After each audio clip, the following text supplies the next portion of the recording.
जय माता दी। आज का विषय है राहु और मोबाइल। मोबाइल आज के समय का, हमारे पास कुछ हो या ना हो, मोबाइल की महत्वपूर्णता बहुत ज़्यादा होती है। दिन प्रारंभ होने से दिन समाप्त होने तक, और दिन समाप्त होने से फिर दोबारा दिन प्रारंभ होने तक, हर समय हम मोबाइल से घिरे होते हैं। मोबाइल और राहु का एक विशेष संबंध है, या इसको सीधा सीधा ये कह सकते हैं कि जो मोबाइल है वो पूरा का पूरा राहु है। इन दोनों के संबंध को समझने से पहले मैं फिर एक बार राहु को समझाने का प्रयास करूंगा। राहु के बारे में मैंने बहुत सारी वीडियो पहले बनाई हुई हैं। किस भाव में क्या फल देते हैं, किस नक्षत्र में क्या फल देते हैं, किस नक्षत्र के किस पद में क्या फल है, किस ग्रह के साथ क्या युति बनाकर क्या फल देते हैं, ये बहुत सारी वीडियो मैंने पहले बनाई हुई हैं। आज विषय थोड़ा सा हटके है, राहु और मोबाइल को लेकर विषय रखा गया है।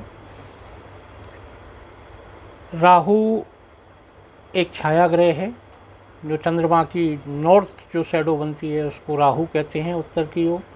दक्षिण की ओर जो शैडो बनती है उसको केतु कहते हैं। इनकी कोई फिजिकल अपीयरेंस नहीं होती है, ये छाया ग्रह के नाम से जाना जाता है। ये अकेले कुछ भी नहीं करते हैं, ये दूसरे ग्रह के साथ ही आपको फ़ायदा और नुकसान दोनों पहुंचाते हैं। किसी भी ग्रह के साथ जब मिलते हैं तो इनके प्रभाव अलग तरीके के दिखाई देते हैं। राहु सूर्य के साथ युति बनाता है तो पितृ दोष खड़ा कर देता है। राहु चंद्रमा के साथ जब युति मिलाता है तो मातृ दोष बनाता है। राहु गुरु के साथ मिलता है तो चांडाल योग बनाता है। राहु मंगल के साथ मिलता है तो अंगारक योग बनाता है। ऐसे हर किसी के साथ कुछ ना कुछ योग बनते हैं, लेकिन इसकी सकारात्मकता बहुत महत्वपूर्ण है। अगर सकारात्मक दृष्टि से राहु सूर्य पर दृष्टि डालें या सूर्य की सकारात्मक दृष्टि राहु पर डले तो वो व्यक्ति पॉलिटिकल क्षेत्र में बहुत ज़बरदस्त ऊंचाइयां छूता है, राजनीतिक सफलताएं बहुत मिलती हैं। ये सकारात्मक दृष्टि चंद्र के साथ बने तो उसे पैसे की कभी कमी नहीं रहती। ये युति बुध के साथ बने तो व्यवसाय में कभी कोई कमी नहीं, व्यवसाय 2 गुना 4 गुना बढ़ता ही जाएगा। ये महत्वपूर्णता है राहु की। राहु को टेक्नोलॉजी के नाम से जाना जाता है। जो भी नई नई टेक्नोलॉजी आती है वो सब राहु की देन है। राहु सुख का कारक है। शुक्र के साथ अगर युति बना दे तो किसी भी चीज़ की कभी भी कोई कमी नहीं होती है। अब बात हम कर रहे हैं राहु के मोबाइल के साथ संबंध की। ये एक टेक्नोलॉजी है, मोबाइल को समझ लीजिए। इसके बिना जीवन नहीं चलता हमारा, हम पूर्ण रूप से मोबाइल पर निर्भर रहते हैं। और राहु जो है वो पूरा का पूरा मोबाइल के अंदर होता है। सुबह से लेकर शाम तक, शाम से लेकर सुबह तक इसी के साथ रहते हैं। कोई चीज़ हमारे साथ हो या ना हो, लेकिन मोबाइल ज़रूर हो। ये राहु है।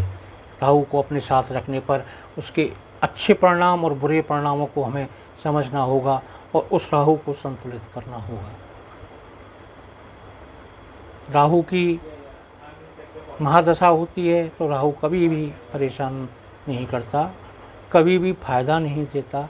ये दूसरे ग्रह के साथ मिलकर, और ज़्यादातर ये देखा गया है कि राहु शनि की महादशा में जो उलटफेर करते हैं वो कहीं भी नहीं हो सकता है। ये उलटफेर राहु शनि की महादशा में करते हैं। उनको ये लगता है कि ऊपर वाला मेरा जो आका है वो मेरा अपना है, तो मैं कुछ भी करूं, तो वो करते हैं। उसमें ज़मीन से आसमान और आसमान से ज़मीन में लेके आना, ये राहु है। राहु की सबसे बड़ी चीज़ है भ्रम पैदा करना। ये वो भ्रम है जिसकी आप कल्पना नहीं कर सकते। दाम्पत्य जीवन को 1 मिनट में उखाड़ देता है भ्रम पैदा करके, जबकि वास्तविक रूप में ऐसा नहीं होता। लेकिन ये भ्रम पैदा अगर कर दिया तो ये इसकी नकारात्मकता है, वही मोबाइल की नकारात्मकता है। एक दंपत्ति घर में रहती है, कोई स्त्री या पुरुष कहीं बात कर रहा है, बार बार बातें हो रही हैं, तो वो भ्रम पैदा कर देगा अपने जीवन साथी के साथ। और वो भ्रम बढ़ता अगर चला गया तो एक जगह वहाँ ला के खड़ा कर देगा, यहाँ पर सेग्रीगेशन हो जाएगा। राहु का कुछ प्रभाव पूरे परिवार को और घर को हिला के भटक देता है। राहु टेक्नोलॉजी है, राहु भ्रम है। ये भ्रम इतनी बड़ी चीज़ है जो बिल्कुल आपको वास्तविकता से हटा देती है और गलत दिशा की ओर लेती जाती है।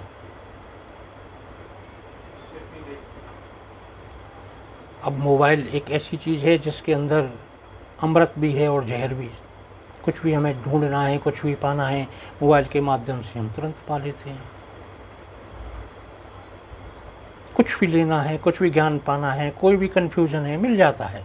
हो सकता है उसमें 2-3 तरीके की चीज़ें मिलती हों, लेकिन हमारा विवेक उसको तय कर लेता है कि ये चीज़ ठीक है। लेकिन विवेक का होना ज़रूरी है। और यही मोबाइल भ्रम का भी बहुत बड़ा कारण है। जब किसी भी पोस्ट, कोई व्यक्ति पोस्ट डालता है, उस पर लाइक आते हैं, व्यू आते हैं, व्यक्ति समझता है कि ये मेरा किया हुआ है, जबकि वास्तविक रूप में उसका नहीं है। ये भ्रम है। वास्तविकता तो यह है कि जो उसने पोस्ट किया है, जो विचार उसने डाला है, या ये विचार किसी से कॉपी करके पेस्ट किया गया है, उसको लोगों ने पसंद किया है, लोग को पसंद नहीं किया। और यही भ्रम व्यक्ति का बन जाता है कि लोगों ने उसको पसंद किया है। ये भ्रम जो है वो राहु है।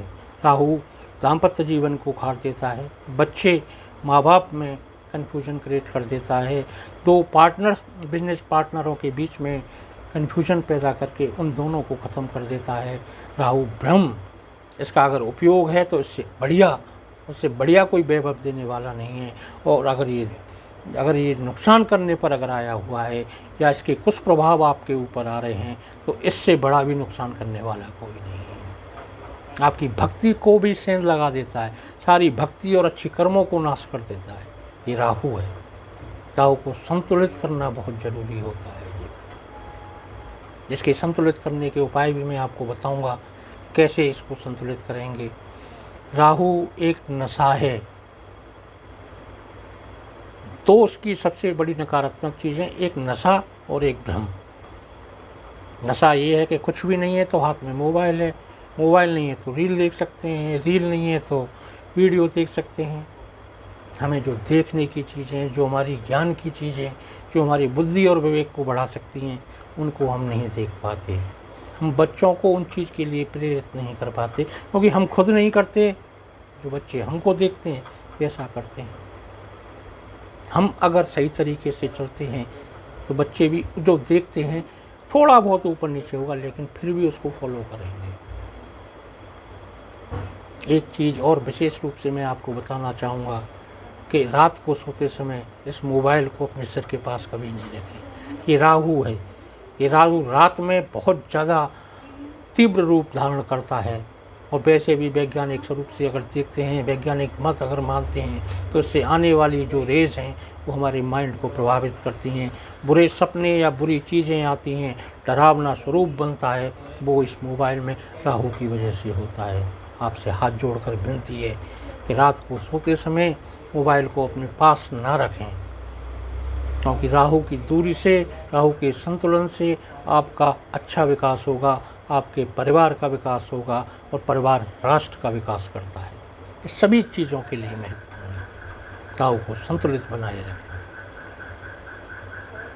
अनावश्यक चीज़ें जो खड़ी होती हैं, जिनका कोई ओर छोर नहीं होता है, जो भ्रम पैदा होता है, वो राहु की देन है। राहु भय का भी कारण है। ये भय इस तरीके का पैदा कर देता है कि माइंड के अंदर क्रिएट हुई चीज़ वो यहाँ तक प्रतीत कराती है कि कोई नकारात्मक ऊर्जा मेरे समक्ष है, मेरे आसपास है, और वो मुझे महसूस हो रही है।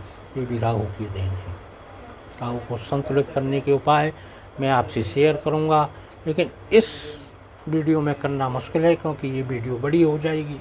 इसके लिए मैं कल एक नई वीडियो बताऊँगा, जिसमें काल सर्प दोष का संपूर्ण समाप्त कर सकते हैं आप सिर्फ और सिर्फ अपने व्यक्तिगत प्रयास से। एंजाइटी जिसको होती है वो एंजाइटी ख़त्म हो सकती है। डिप्रेशन जो आता है वो भी ख़त्म हो सकता है। एक सरल विधि के साथ मैं कल इस राहु के उपायों के बारे में चर्चा करूँगा। फिर मैं एक बार आपसे कह रहा हूँ, बच्चों को मोबाइल दो, मोबाइल से क्या सीखना है, मोबाइल से अमृत लेना है, जहर नहीं लेना है। मोबाइल से शिक्षा की चीज़ें मिलेंगी। ये मोबाइल जितना अच्छा है उतना बुरा भी है। हमें सिर्फ अपनी मानसिक दशा को सही रखना है और बच्चों को भी मानसिक दशा से सही रखना है, सिर्फ इसका नशा नहीं कराना। आगे कल की वीडियो में मैं आपके इस राहु से होने वाले दुष्प्रभावों के उपाय के बारे में बताऊंगा। जय माता दी।